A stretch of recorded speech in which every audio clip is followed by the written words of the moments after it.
Hi, this is Dr. Heather Williamson, the Leadership Doc, host of Talking Leadership. I can be heard on ESPN 106.1 Monday at 5:30 in the morning. Good leadership is valuable to winning at business and sports. So join me, Dr. Heather, the Leadership Doc, for best practices to help your team soar.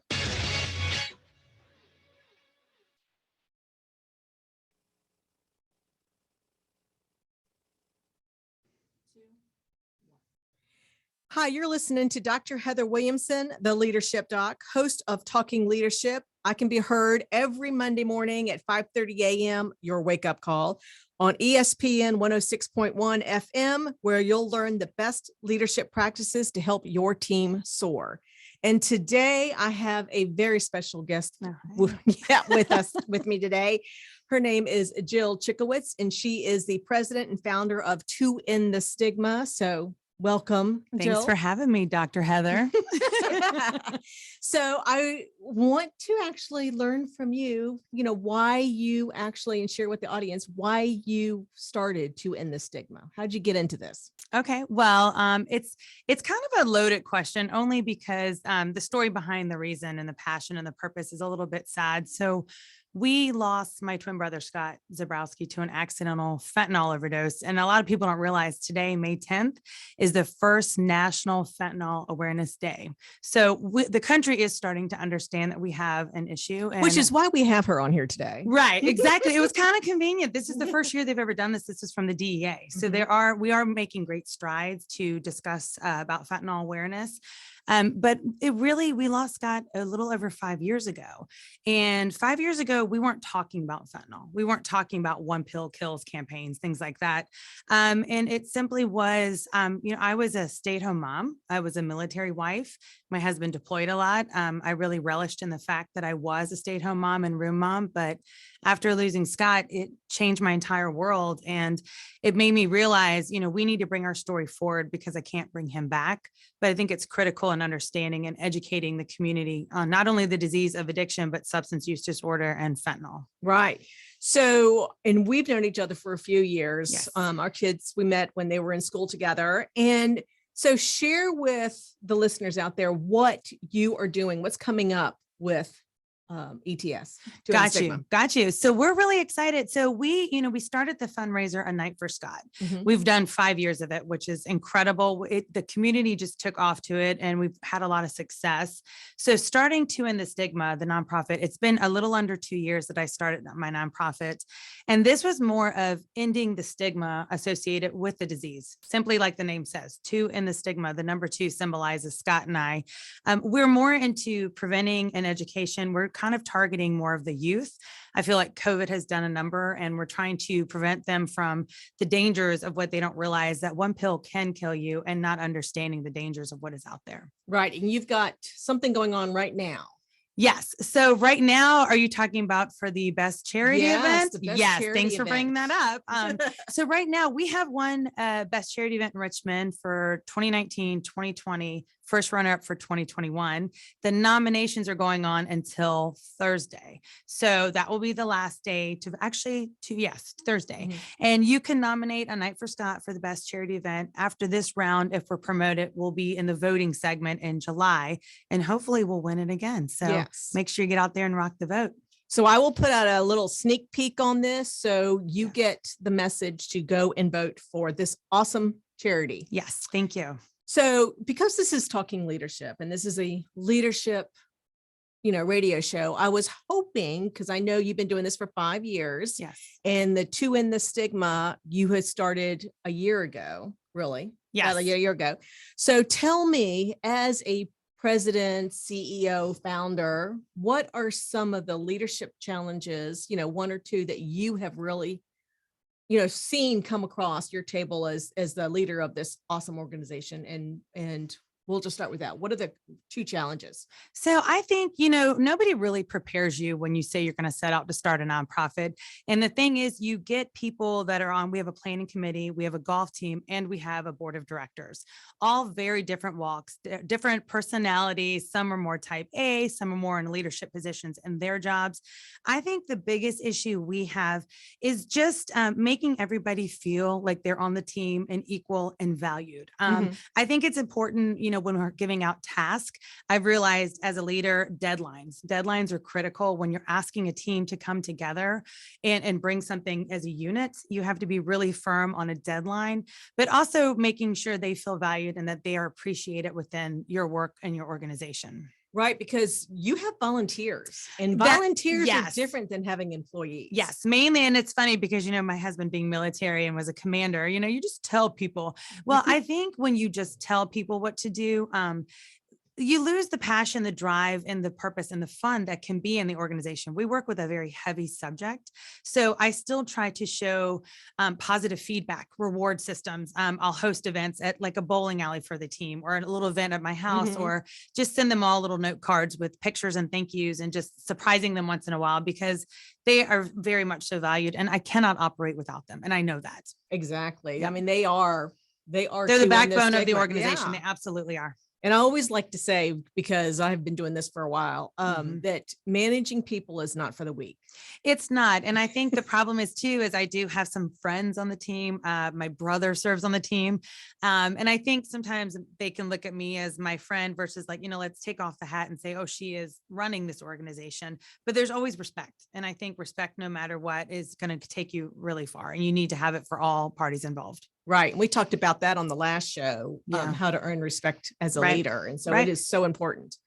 So when it comes to managing, or, you're leading your team of volunteers, Right. and they're giving up their personal time to make your dreams come true. And some of them are also have experienced substance abuse. How do you get with those different conflicting ideas and passions? How do you get everybody together? Well, I will say sometimes we're faced against, there's some personal stories. Almost majority of the people on the team either have had an issue themselves. They've either lost a child to this, or they were close to my twin brother, Scott. So we all have a personal connection here, and that can make, you are vulnerable. And some people do get upset with certain things, and you have to be very particular and careful how you handle things. And I know I might not always have the most popular answer, or it might be, I have a majority rule situation. So I go with the majority.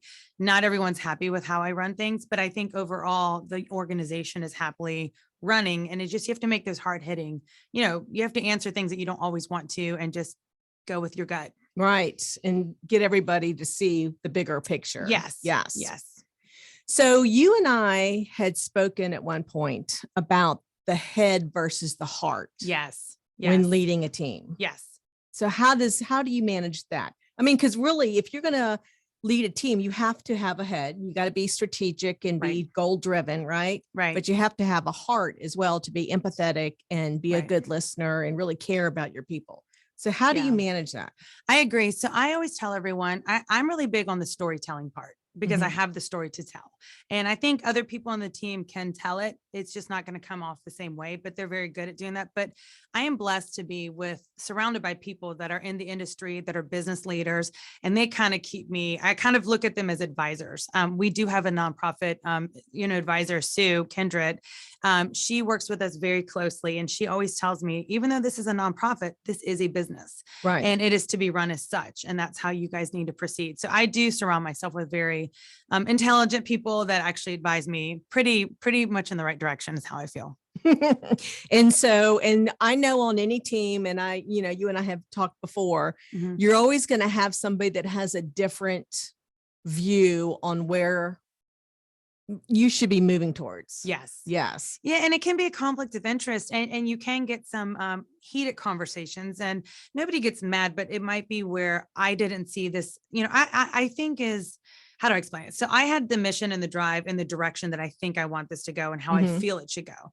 I will listen to everybody, because again, we are a team, but in the end, it's got to be the vision that I wanted this to go in and how to start it, and hope that they all get on board and follow me. Good. Yeah. That's so important, because without being overbearing and bossy and things like that, but firm and assertive. Right. And taking their thoughts and their feelings into play, and then just, maybe incorporating it down the road on a different fundraising event. Or letting them have a task that they feel extremely passionate about, and reporting back and seeing how that goes. I think that's important for everybody to feel heard within the organization.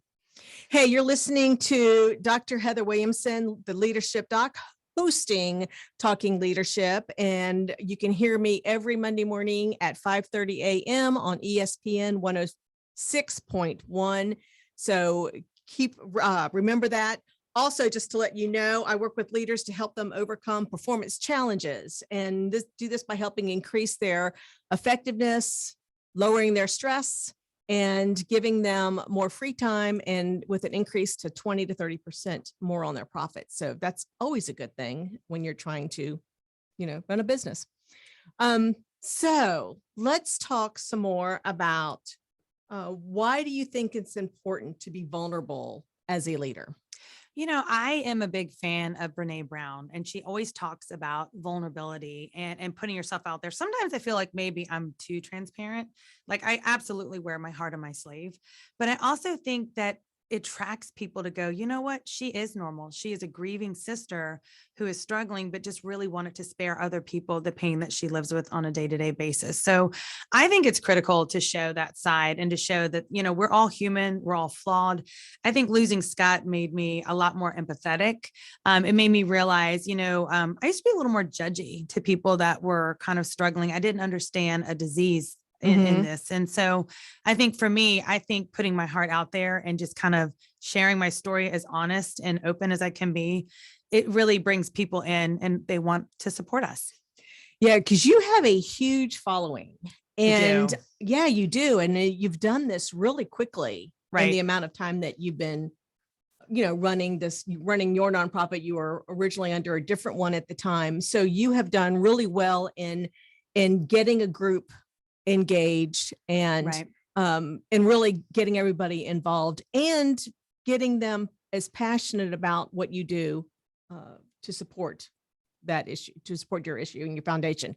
We're going to take a break now. So come back here. Do not go away. Go get another refill on your cup of coffee, and I'll see you in a minute. I'm Jerry Howard with E4 Leadership and Business Coaching. Have you ever wondered why you can't get close to your employees or they'll start slacking off? Have you ever wondered why? Like Lisa, we're out. Hey, you're listening to Dr. Heather Williamson, the Leadership Doc, host of Talking Leadership. I can be heard every Monday morning at 5:30 a.m. on ESPN 106.1 FM, where you'll learn the best leadership practices to help your team soar. And I also work with leaders to help them overcome performance challenges by increasing their effectiveness, lowering their stress, and helping them get more free time with higher profits from 20 to 30%. So check me out. So we are back here with Jill Cichowicz, founder and CEO of End The Stigma. Hey. And we were just talking during the break because she's got a lot going on in the community, and she has an event later this year. So what is going on in the community? Because running a nonprofit obviously requires you to get out there. Yes. Get with people, share the vision, the mission of your organization. So who is your number one connection in the community? So, that's another thing is, a nonprofit is a hustle. It is constantly getting out there. And anyone that knows me or follows our organization knows I'm everywhere. You have to keep showing people that you're working within the community and you're trying to raise the awareness and end the stigma. But at the same sense, we can't do it without the sponsors and the donors. So we host events, obviously, so they can support us. And we have our second annual Fairways for Scott golf tournament, October 20th at Magnolia Green. Our biggest sponsors, Carol Williams with Estes has been a huge sponsor, huge supporter in everything that we do. So I'm super grateful to have, we grew up with their family. So she knew Scott. So it is personal to her as well. She wants to make a difference and she's really big in the community herself. So she's been a wonderful asset for us.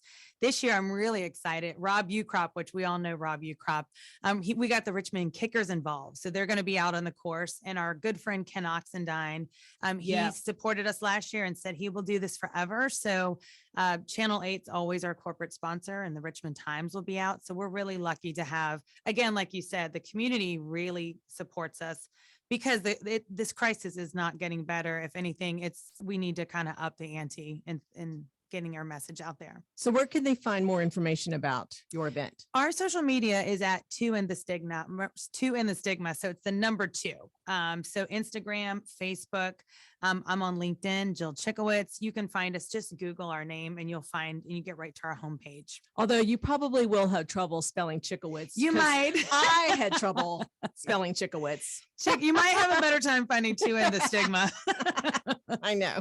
Yeah. So we're really excited. Last year, we decided out of nowhere, let's do a golf tournament, and it was a smash. So we're grateful to be able to come back and do it again this fall. So you also have relationships within the community, such as Sheriff Leonard in Chesterfield County. Yes. So tell me about that.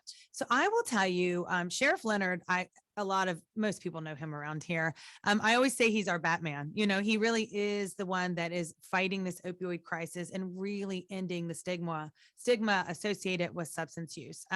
I met him the first year we started doing this, and he was incredible to meet in the beginning. He has stayed by our side this entire time. And honestly, I go work with the ladies in HARP. Yeah. And he has just opened my eyes and made me view the world differently. And I'm grateful for it. And I'm so lucky that he has supported us since day one. I mean, really, when he gives you the stamp of approval, pretty much everybody follows suit. Right. And he's kind of been, I think, a mentor for you. Absolutely. Right. Absolutely. And I think as a leader, when we are, developing as leaders, having a mentor is so important, because we don't know what the heck we're doing. We're just kind of winging it. I know when I first got into leadership, I is wung a word. I winged it. I wung it. You fake it till you make it, I know, right? I mean, that's I what they know. say. And when I met Sheriff Leonard, I was, Scott had just passed, and I was extremely emotional. He was more like a father figure in the beginning. But then we developed this friendship and this partnership, and we just work well together. We like to do meetings together and speak together. And I think we work off one another very well. He'll bring the statistics about opioid crisis and how it's affecting the country, where I bring that personal story in. And then together, I think it's just a dynamic duo, honestly. Right. Because you're also working, like you said, of the women in the jail. Right. And the men too. But Yeah. I think the women, I have just more of a soft spot for women being a woman, and hearing their stories and understanding they're just like me and you. It's disease, it's the genetics, it's behavioral, it's environment. It's just, sometimes it's just the wrong path that any of us could take at any moment that led them to where they are. But the HARP program, Sheriff Leonard, I was at his premiere last night on Discovery Plus, called Jailhouse Redemption. And actually that starts on the 12th. It's 4 series. It's a documentary. So check it out. Check it out. Jailhouse Redemption on Discovery Plus. They were actually here last night with the premiere. And we watched the first episode, and it shows the HARP ladies. It shows him. It shows how he's working to combat this. And it was pretty intense. It was real. It was raw, but it was good. It was really good. So if you had one piece of advice for people in leadership, Right. whether it's nonprofit or, like you said before, even though it's a nonprofit, it's still a business. You It's still still a business, you still got to yes. run it like a business. What piece of advice would you have for those listening? I think, the best thing that I can tell someone is, you lead from the top, be someone that is strong, assertive, your team believes in you, but don't lose that genuine feel for passion and wanting to help others, and let them be able to, the doors open and you want to work. I truly believe in the word team. I believe that I'm working with them just as hard. And I think if they feel that in return, you're going to have a successful organization or business, because you're working truly as a unit. Right. And somebody once said, yeah, there's no I in team, but there is me. Yeah, I know. Yeah, it's true. It's true. Yeah. But if you really want to get the results and you have been so successful in what you're Right. doing, there is no me in team. It's all. No, I agree. Yeah. I it's saw all this, us. this like picture or this meme on LinkedIn, and it said, have your team work as strong so no one knows who's actually in charge, or something to that effect. And I think that's true. I think when we all feel like we're on the same playing field, but there is a distinction that someone is running it, but you're strong as a unit leader, but you're still successful with your group. Right. So thank you. Thanks for having me. I know. Thanks for being here. And I'm so excited because, October, what was the date of that? October golf tournament? 20th at October Magnolia 20th. Green. Yeah, at Magnolia Green.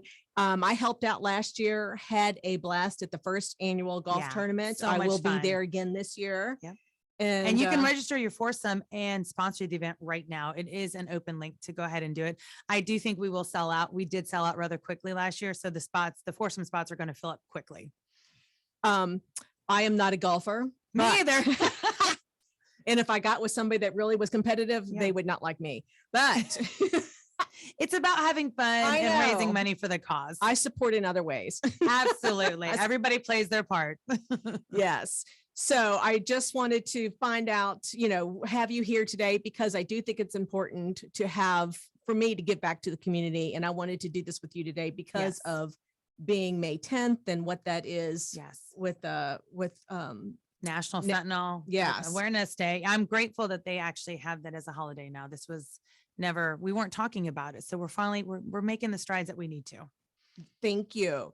So thanks for joining us today. I appreciate you listening to Talking Leadership with Dr. Heather Williamson on ESPN 106.1. And join us next week, because I'm going to have Barry Moore, who's the CEO of the Better Business Bureau. And we're going to, I know, I love Barry Moore too, and talk leadership with him next week. So thanks for joining, and we will talk to you next week. Good stuff. That's good. You're doing great.